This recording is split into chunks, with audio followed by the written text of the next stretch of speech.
Yo bro, it's good to be back barengan gue Ivan channel Ngihoy bro, and thanks for you all bro yang udah klik video ini.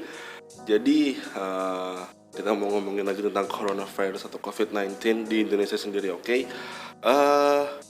Belum lama ini, baru-baru ini, mungkin kurang lebih per tadi siang itu per hari ini atau udah lama, mungkin gue baru tahu tadi. Ini video gue buat pada tanggal 22 Maret 2020 gitu kan, dimana gue dapat broadcast dari temen gue itu berupa nomor WhatsApp dari covid19.go.id. Nah, pas gue cek ternyata ini verified account gitu. Jadi ini gue rasa adalah nomor yang resmi. Nomornya di bawah ini 081133399000, di mana statusnya atau about-nya itu adalah informasi resmi pemerintah terkait pandemi COVID-19 powered by Kemkominfo RI. Tapi 3 days ago, berarti udah lama dan kayaknya gue telah tahunya, oke? Yuk kita ajak chat. Ini chat apa pertama kali ya? Tes kali. Kita nggak tahu kan, kita coba aja, oke? Oh, halo, selamat datang di Pusat Informasi COVID-19 powered by Kemkominfo RI. Semoga kamu sehat selalu. Nah, oke nih. Apa saja sih kamu ingin ketahui mengenai COVID-19? Gitu kan, ada A, B, C sampai dengan G. Yuk kita coba dulu aja yang A.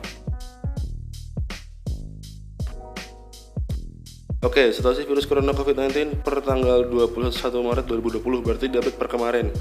Video ini gue tag sekitar jam 12 lewat malam. Jadi secara tanggal 22. Oke, di global sendiri sudah ada 159 negara yang terjangkit virus COVID-19.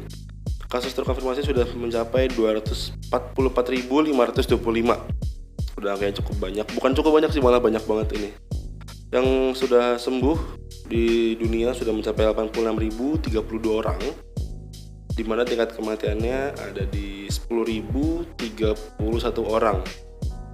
Wow, cukup banyak ya, 10.000 orang meninggal karena COVID-19. Di Indonesia sendiri, itu kasus positif COVID-19 sudah sampai dengan 450. Berarti ini per 21 Maret ya. Yang sembuh udah ada 20 orang, meninggalnya sampai 38. Kalau 450 meninggal 38, berarti kurang lebih ada nggak nyampe 10% sih. Cuman tetap aja menjadi yang besar, hanya terbesar, salah satu terbesar di dunia dengan persentase kematian yang tinggi gitu kan. Nah, terus apa lagi nih? Apalagi kamu ingin kamu tanyakan? Kalau udah ketik menu, menu dulu. Oke, nurut deh gue deh. Oke, sekarang kita tahu yang B ya. Yang B, COVID-19 itu apa gitu kan? Coronavirus itu merupakan ya itu. Kalian bisa baca sendiri ya, nih. Oke, yuk menu lagi. Kita coba-coba nih, ya kan, WhatsApp resminya dari Kemenkes. Kemkominfo. Gejala COVID-19 ini pada umumnya adalah saat ke rumah sakit jangan menggunakan transportasi umum ya. Kenapa? Mencegah penyebaran COVID-19 lebih luas. That's right, man. Baru sampai C, D-nya aja belum. Yuk, menu lagi. Coba satu persatu. Yuk, yang D.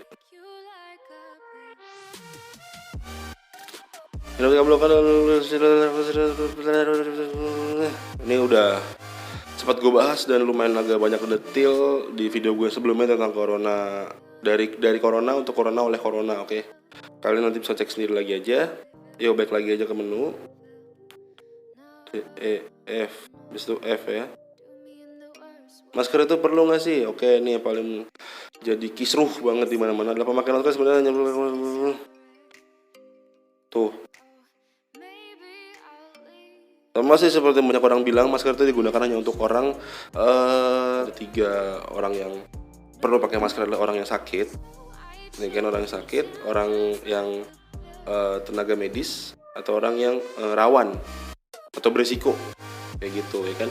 Orang berisiko tuh misalnya pakai orang yang sering ketemu banyak orang, tempat umum, ketemu banyak orang, jadi itu kan dia risiko kena juga nih. Tenaga medis pastinya yang pertama adalah yang lagi sakit tuh biar nggak menyebarin. Yuk, ini tadi habis dari F, G, ya ini dia nih, rumah sakit rujukan COVID-19. Kemenkes sudah menentukan 130 rumah sakit rujukan untuk menangani kasus COVID-19. Untuk meminimalisir membeludaknya isi chat kamu, saya perlu tahu kamu berada di provinsi mana. Jawab saja kamu berada di provinsi mana. Contohnya Jawa Barat. Atau kamu bisa ketik menu untuk kembali ke menu. Oke, jadi itu tadi antara A sampai dengan G di WhatsApp resminya covid19.go.id, di mana kalian itu bisa ya tanya jawab lah A sampai G. Mungkin ini kayak bot gitu ya. Cuman di sini tuh oh ya, dicantumin juga hotline-nya di 119 dengan extension 9 untuk mendapatkan bantuan apabila ada gejala. Tadi kita udah main-main dengan WhatsApp resmi dari Kemkominfo terkait dengan COVID-19. Siapakah patient zero dari coronavirus disease 19? Ya, gue baru tadi sore dapat banget artikel di mana itu cukup seru buat gue menjadikan bahasan di video kali ini gitu kan. Karena di sini ngebahas adalah siapakah patient zero, kunci menguak misteri corona COVID-19, dipublish oleh Liputan 6. Yes, siapa patient zero, kunci menguak misteri corona COVID-19 gitu kan. Nah, awalnya nama Wei Guixian ada dalam daftar pasien pertama corona COVID-19 pada hari itu tanggal 10 Desember 2019 yang ngerasa gak enak badan gitu kan. Nah, dia kira itu sebagai demam biasa. Wei yang lebih akrab dipanggil berobat ke klinik gitu kan. Setelah itu dia kembali berdagang lagi di lapak makanan laut punyanya di pasar Wuhan, China. Dan seperti dikutip dari situs Wall Street Journal, 8 hari kemudian perempuan 57 tahun itu terbaring di ranjang rumah sakit, nyaris hampir nggak sadarkan diri gitu kan. Apa yang awalnya dianggap sebagai sakit biasa ternyata sungguh serius. Ia nggak sendirian, sejumlah beberapa orang lainnya yang mayoritas pedagang di pasar Huanan juga mengalami hal serupa. Wei dan pasien lain terinfeksi virus SARS-CoV-2. Itu nama awalnya ya, dimana belum ditetapkan namanya sebagai COVID-19 gitu kan. Yang memicu penyakit belakangan diberi itu. China diketahui baru melaporkan temuan penyakit baru itu ke Badan Kesehatan Dunia atau WHO pada tanggal 31 Desember 2019 gitu. COVID-19 yang kali pertama terdeteksi di Cina itu kini menjalar ke 185 negara menjadi pandemi global. Data Johns Hopkins Coronavirus Resource Center pada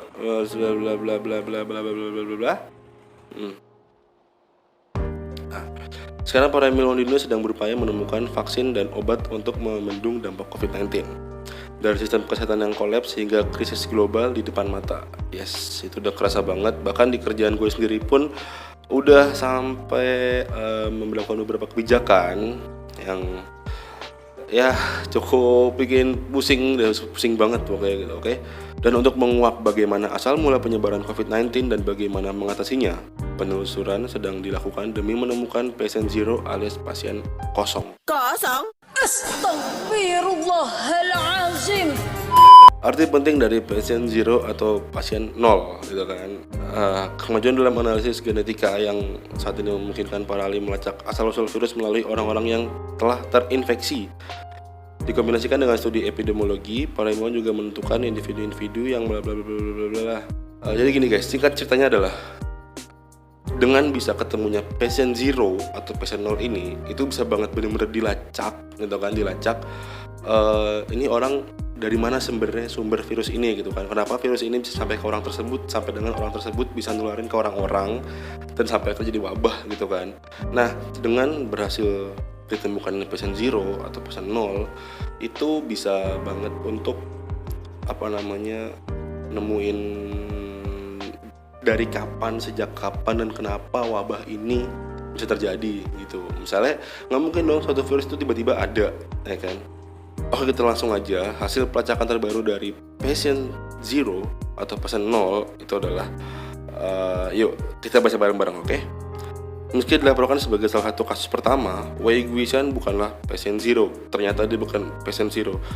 Seperti dikutip dari situs South China Morning Post, berdasarkan dokumen pemerintah Tiongkok, kasus pertama COVID-19 bisa ditelusuri ke belakang hingga 17 November 2019. Kurang lebih sekitar sebulan sebelumnya gitu kan.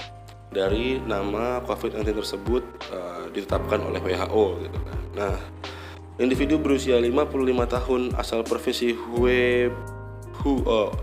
Hubei diduga menjadi orang pertama terpapar virus corona baru pada 17 November 2019. Nah, temuan itu sebulan lebih awal dari catatan dokter di Wuhan. Kala itu, otoritas kesehatan di Tiongkok menduga virus berasal dari sesuatu yang dijual di pasar Huanan di sana. Hewan-hewan liar diperdagangkan dalam satu lokasi gitu kan. Namun hasil penelusuran terakhir menunjukkan mereka yang diketahui sebagai yang paling awal terinfeksi tidak punya kaitan dengan pasar Huanan. Oke, jadi agak kayak puzzle hilang gitu kan, susunannya teka-teki gitu kan. Nah, termasuk kasus yang dialami seorang individu pada 1 Desember 2019. Demikian dilaporkan para peneliti pada 20 Januari 2020 dalam The Journal of Lancet. Pasien yang terpapar virus SARS-CoV-2 pada 1 Desember 2019 diketahui sebagai seorang pria lanjut usia. Oke, seperti dikutip dari BBC, Wu Wenjuan, seorang dokter senior rumah sakit Jinyintan di Wuhan, sekaligus salah satu penulis studi dalam jurnal Lancet mengatakan pasien tersebut diketahui juga mengalami Alzheimer. Pasien tinggal 4 atau 5 halte dalam kurung bis dari pasar seafood karena sakit. Ia pada dasarnya tidak keluar rumah, kata Wu Wenjuan. Meski kasus 17 November 2019 telah teridentifikasi, para ahli belum bisa memastikan bahwa individu tersebut merupakan pasien zero. Kasus harian terpantau meningkat setelah itu dengan jumlah kasus mencapai 60 pada 20 Desember 2019. Demikian dilaporkan SCMP pada 27 Desember. Dr. Zhang Jixian, Kepala Departemen Pernapasan di Rumah Sakit Provinsi Hubei, melaporkan kepada pejabat kesehatan di China bahwa virus corona baru pada hari itu telah menginfeksi lebih dari 180 orang, guys. Dari beberapa orang yang teridentifikasi, gitu kan, yang diduga sebagai patient zero, ternyata ada beberapa di antaranya itu adalah tidak ada hubungannya dengan pasar Huanan di Wuhan, China yang menjual hewan-hewan, gitu kan. Nah, jadi sampai dengan detik ini, walaupun sudah mengkerucut ke beberapa orang, cuman para peneliti belum bisa memastikan siapakah patient zero. Oke, kita ikutin terus sampai kita cari tahu lagi, sampai akhirnya coronavirus disease 19 ini bisa jadi sebuah wabah pandemi di global. Dan tentunya gue Ivan sekali lagi mau ngingetin kalian untuk tetap jaga kesehatan, social distancing measure, dan apa-apa di rumah. Pemerintah pun udah ngeluarin himbauan untuk semua dilakukan di rumah, seperti kerja, belajar, dan beribadah gitu kan. Bukan berarti kalian harus liburan, guys. Ingat, please peka dengan kalian ini. Please peduli dengan diri sendiri dan dengan orang lain. Jangan dikasih libur atau misalnya apa di rumah jadi buat ngayap keluar-keluar, please banget. Oke? Jaga kesehatan kalian, jaga imun kalian tetap maksimal dengan konsumsi makan bergizi, terus minum air minimal 2 liter sehari, ya bukan 8 liter ya, 2 liter sehari. Olahraga juga, pokoknya jaga badan kalian tetap fit untuk imun kalian biar bisa maksimal untuk bisa meredam COVID-19 ini gitu kan. Sekali lagi please gitu kan, ini wabah nggak bisa dilakukan oleh pemerintah sendiri gitu. Wabah ini bisa kita lawan bareng-bareng dengan peran kita sebagai warga gitu kan. Nah, dengan cara apa yang tadi udah gue sebutin gitu, ayo please, ayo kita bantu pemerintah udah aktif, kita juga harus aktif untuk bisa meredam virus ini di Indonesia. Oke. Segitu dulu video kali ini. Kalian subscribe Ngihui, jangan lupa. Kalau kalian masih mau ketemu gue di video selanjutnya, oke. Kalau kalian suka sama video ini boleh dibantu like. Tapi kalau kalian nggak suka nggak apa-apa, di dislike aja. Dan kalau kalian suka jangan lupa dibantu share ke teman kalian biar yang lain bisa tahu tentang update COVID-19. Dan jangan lupa juga tulis di kolom komentar apalagi yang mau kita bahas berikutnya, oke, biar kita bisa saling sharing bareng. Jangan lupa tetap jaga kesehatan, oke. Cuci tangan yang benar, jangan kebanyakan kerusuk, jangan sembarangan ya pokoknya deh, oke. Jaga kesehatan semuanya. Gue Ivan signing out, bye bye.